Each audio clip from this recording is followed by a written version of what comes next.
figure I'd make a quick video before I go in here to work. But I was just thinking about an experience that I had recently with my mediumship. I gave a reading a few days ago, but if I'm gonna rewind like a few days before that, there was a little lady that was with me, and every reading I gave, I would ask the person I was reading, could you take this lady? And everybody was like, no.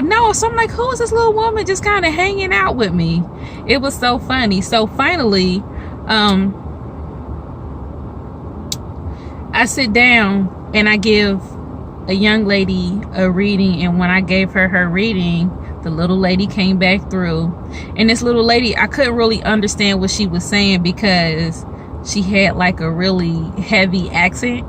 So I'm sitting here looking at this lady and I'm trying to communicate with her, you know, and I had to rely heavily on my symbols. That's another video for another day. I'll talk about symbols and using symbols, but I had to rely heavily on my symbols because I couldn't really understand what she was saying. She sounded a lot like my grandmother, and my grandmother is from Barbados.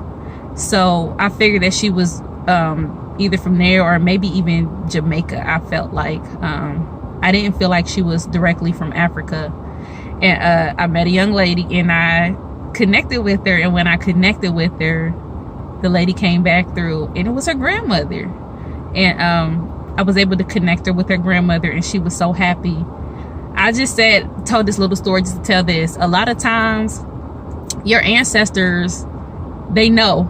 So they'll come to us before we even meet with you. So a lot of times I'll have an ancestor before someone even books a reading, or before I even connect with somebody, the ancestor will be there. So people sound surprised when I'm talking to them, and I'll be like, hey, you know what, your grandpa's been kind of hanging around me for the past few days. But sometimes they will connect just like that. And also sometimes two of them will come in at the same time, but it'll feel like it's one, but once you get to talking, you realize it's two.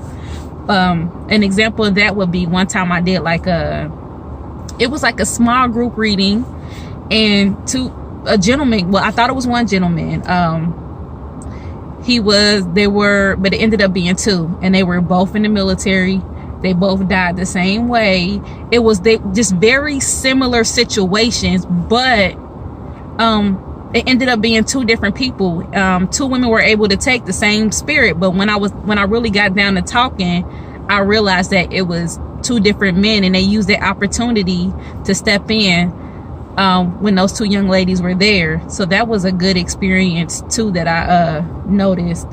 So I just wanted to share like another experience, many more to come. And I will talk about symbols more, especially for other newer mediums and newer psychics out there, on how we have to learn how to develop our sense and to really pay attention to our symbols. Because for everybody, and I know because I've talked to several different mediums and psychics, our symbols are very different. Like my symbols are goofy. Like my symbol for a car accident might be, I might see a car and the front might break off like the front looks like it broke apart like a Lego. And for the longest, I'm just like, it looks like a Lego. But I'm gonna talk about that experience another time too. If you want to book a reading, you can hit me up on my website at www.jazzthemedium.com, or you can email me at jazzthemedium@gmail.com. Enjoy the rest of your day. Here in Ohio, it is freezing. It's -2. So peace.